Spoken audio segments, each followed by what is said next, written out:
ये है दिल्ली दर्पण।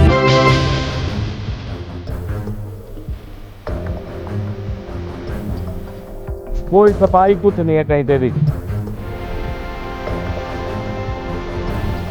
फ्री का पानी बोल के लोगों के जो बिल है 50-50 हज़ार 60-60 हज़ार के बिल आए हुए हैं, वो करप्शन नहीं है क्या? यंग मुझे मौका दे के देखो।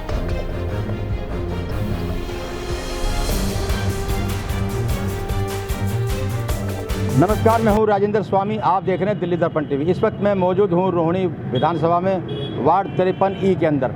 यहां सहरावत हैं जो कांग्रेस के कैंडिडेट हैं, हमें मिले हैं कार्यालय इनका, ये यहीं से हम बात कर रहे हैं। सहरावत जी, कैसे पहुंच रहे हैं, क्या मुद्दे लेकर के पहुंच रहे हैं लोगों के? मेरे जी एक तो साफ सफाई का मुद्दा है, एक जो वो माफिया चल रहा है, लैंडरों पे पैसे लेती है एमसीडी, मैं इसको ख़त्म करूँगा।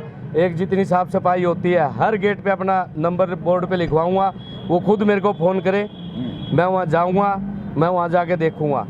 हमारे एमसीडी में सुबह ड्यूटी होती है 6 से 2 बजे तक की सफाई कर्मचारी की, वो एक बार सफाई करके चला जाता है दिन में, फिर वो नहीं दिखता। मैं उसको भी पूरा ध्यान रखूँगा जी, साफ़ सफाई का पूरा करूँगा। सबसे मिल रहा हूँ जी, एक बार यंग हूँ जी, मौका दे के देखो। पूरी दिल्ली में सबसे यंग मैं हूँ जी, प्रत्याशी रोहिणी विधानसभा 53 से जी। अच्छा, पूरी दिल्ली में सबसे यंग है? हाँ जी।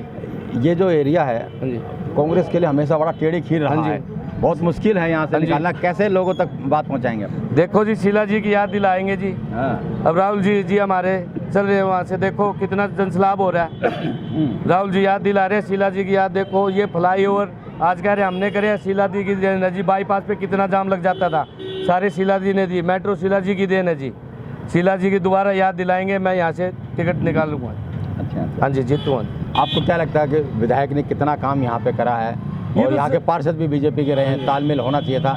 खुश है लोग? यहाँ नहीं है कोई खुश नहीं है जी। पार्क के हालात देखो, सारे के फुटपाथ सब टूटे पड़े हैं, कोई सफाई कुछ नहीं है कहीं पे भी। कोई सड़क नहीं बनी 8-10 साल से, मैंने तो देखी नहीं। शीला जी के टाइम पे बनी थी, मैंने कोई नहीं देखी अभी तक बनती हुई। फुटपाथ पे जाकर किसी पे भी देख लो, मैं पार्क में भी गया हूँ, जिन पार्कों में जा रहा हूँ सब की यही सिखाते हैं जी। सारे पार्क के वो टूटे पड़े हैं जी, वहाँ पे ना कोई साफ सफाई। भगवती के वहाँ पे गया था आज मैं, हॉस्पिटल के सामने पार्क है, उन्होंने शिकायत करी, यहाँ कोई सफाई नहीं हुई है। अब आए हैं सफाई करने, क्योंकि वोट मांगनी है उन्होंने। चलिए कुछ और लोगों से और बात करते हैं। आप बताइए, कितना मुश्किल है? आप कह रहे हैं कि करप्शन बहुत ज़्यादा है, लैंडरों पे पैसे ले रहे हैं, ये सब आरोप लगा रहे हैं, तो ये मुद्दे समझ में आएगी जनता को? क्यों नहीं आएंगे? अगर जनता के मुद्दे हैं तो बिल्कुल समझ में आएंगे। अगर आपको लेंटर पे 2 लाख रुपए देने पड़ रहे हैं एक लेंटर पे, तो वो करप्शन नहीं है क्या? करप्शन है। और अगर जनता उससे प्रताड़ित है तो उनको समझ में आएंगे, और अगर नहीं समझ में आएंगे तो इसका मतलब भाई जनता सही लोगों को नहीं चुनना चाहेगी फिर तो, है कि नहीं? हम तो सही मुद्दे लेके जा रहे हैं। कितने सारे मुद्दे हैं आप देखो। पानी के अंदर करप्शन नहीं है क्या? फ्री का पानी बोल के लोगों के जो बिल है 50-50 हज़ार 60-60 हज़ार के बिल आए हुए हैं, वो करप्शन नहीं है क्या? और वो किसका किया हुआ करप्शन है? दूसरा है आपका बिजली का। बिजली में करप्शन नहीं है क्या? कूड़े का चारों तरफ क्या कोहराम नहीं मचा हुआ है क्या? चारों तरफ लोग कूड़े से प्रताड़ित नहीं है क्या? कहीं पे भी कूड़ा पड़ा हुआ मिल जाता है, लोगों को सैलरीज नहीं मिल रही है। तो ये भी तो एक हमारे मुद्दे ही हैं। तो काम करने को तो सारे के सारे काम, ये काम हुआ ही क्या है? अगर ये तो बेसिक नेसेसिटीज़ है ना। ये बातें समझ में क्यों नहीं आती? जनता बार बार यहाँ से बीजेपी को जिताती है, और कांग्रेस के तो कार्यकर्ता तक मिलने मुश्किल हो जाते हैं, ऐसी हालत हो जाती है। नहीं समझ में नहीं आती, तो उसके लिए तो देखिए 2 प्रयास करने पड़ेंगे। एक तो जनता को खुद करना पड़ेगा भाई, जिस भी वो मानसिकता में है अभी कि भाई जिससे वो उभर के बाहर नहीं आ पा रही है, तो एक तो उनको प्रयास करना पड़ेगा कि भाई अगर वो प्रताड़ित हैं तो भाई उससे बाहर आके आपको दूसरा विकल्प चूज़ करना पड़ेगा।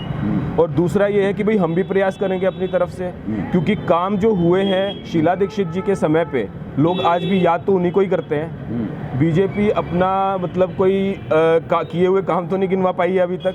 सिर्फ एक उनके पास भाई चेहरा है मोदी जी का, ठीक है। उन्होंने तो चलिए राष्ट्रीय स्तर पर जो काम किए होंगे। एमसीडी के काम तो मोदी जी आगे नहीं करेंगे, ठीक है। तो यहाँ के वोट वो मोदी जी के नाम पे नहीं ले सकते। यहाँ पे तो उनको लोकली अपने काम करके दिखाने पड़ेंगे, तभी उनको वोट मिलेंगे। तो ये प्रयास हम भी करेंगे समझाने का जनता को कि भाई आप समझिए इस चीज़ को कि लोकल काम लोकल व्यक्ति कर सकता है, मोदी जी नहीं करेंगे यहाँ पे। चलिए लोकल काम और भी लोग हमसे बात करते हैं। कितनी समझा पाएंगे आप जनता को ये बात कि भाई एक विचारधारा से ना बंधे रहें? अभी जनता समझ चुकी है, परिवर्तन चल रहा है। नाम बताइए पहले तो। ओम प्रकाश सहरावत, तो जनता समझ चुकी है कि अब परिवर्तन का उन्होंने मन बना लिया है और उनको इतनी दिक्कत यहाँ पे सहन करनी पड़ रही है। कोई भी मकान की रिपेयर नहीं कर सकता। रिपेयर करते हैं जब परेशानी आती है, मकान बनाते हैं तब परेशानी आती है।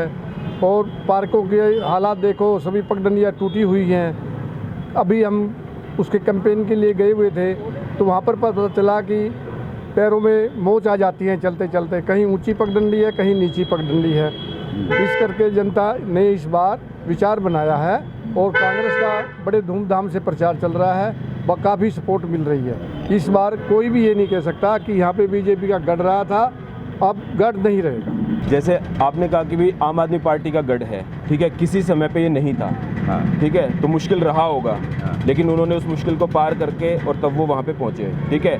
आज भी मुश्किल नहीं है, ठीक है। कम से कम कांग्रेस उस स्तर पे कभी नहीं पहुँची जिस स्तर पे कभी शायद बीजेपी रही होगी और कभी आम आदमी पार्टी थी, ठीक है। अच्छा, एक चीज़ मैं और बात कर रहा हूँ, करप्शन के टिकट लेकर के पैसे लेकर टिकट देने के बहुत आरोप लगे हैं, गिरफ्तार भी हुए हैं, प्रदर्शन भी हो रहे हैं। आपकी विधानसभा में भी ऐसा हुआ है? जी, आम आदमी पार्टी के तो अब स्टिंग पे स्टिंग ऑपरेशंस आ रहे हैं। उनके तो जो 5 मुख्य जो पार्टी के जो कह सकते हैं पिलर्स हैं, उन लोगों के कल नाम आ चुके हैं, ठीक है। उसका तो वीडियो ही आ चुका है पूरा का पूरा स्टिंग ऑपरेशन का। तो ये तो इन्होंने वोट जो आम आदमी पार्टी ने लिया वो ईमानदारी के नाम पे लिया। तो ये तो जनता को देखना चाहिए कि भाई जो आदमी नाम ईमानदारी के नाम पे ही वोट ले रहा है वो कितना बड़ा बेईमान है। तो अभी विधानसभा में इस रोहिणी में भी ये चर्चा है कि कुछ विधायक जो चुनाव लड़े या जो पार्षद का जो चुनाव लड़ रहे हैं, लगता है कि वो पैसे का खेल हुआ है उसमें। आम आदमी पार्टी का तो क्या नाम है, प्रूव करने की ज़रूरत नहीं, वो तो अब जग जाहिर हो चुका है, ठीक है। बाकियों का हम कुछ कहते नहीं, अपनी पार्टी का कह सकते हैं भाई उसके अंदर ऐसा कुछ नहीं हुआ। जो ज़मीन से जुड़ा हुआ कार्यकर्ता था उसको अब की बार सीट मिली है, जिसमें हमारा अजय सहरावत भाई भी है, ठीक है। ये आप जनता से पूछ सकते हो यहाँ की, जब ये अभी तो प्रत्याशी हैं, जब प्रत्याशी नहीं थे तब भी ये लोगों से जुड़े रहते थे और उनका काम करते रहते थे, ठीक है। तो अगर ऐसे लोग चाहिए हैं भाई जनता को, तो आज उनके पास एक अच्छा विकल्प है, एक अच्छा ऑप्शन उन लोगों के सामने है, उनको आगे आना चाहिए और सपोर्ट करना चाहिए। चलिए, तो उम्मीद है आपकी? जी, बिल्कुल है, उम्मीद नहीं है, हम तो पूरा अपना दावा ठोक रहे हैं कि भी इस बार जीतेंगे। चलिए, देखिए, हमने कई इलाकों में जाकर के सर्वे किया है, कांग्रेस में अंडर करंट हमने महसूस किया है और हम इसी बात की पुष्टि के लिए यहाँ रोहिणी विधानसभा में आए हैं। तो जो कैंडिडेट हैं इनका भी ये दावा है कि जो कांग्रेस का कार्यकाल है उसको लोग याद कर रहे हैं और एक मौका कांग्रेस को भी आने वाले टाइम में दिल्ली में भी ज़रूर मिलेगा। लेकिन इस निगम चुनाव में उनको कितना समर्थन मिलता है, ये अभी देखना बाकी है। जसविंदर के साथ राजेंद्र स्वामी, दिल्ली दर्पण टीवी।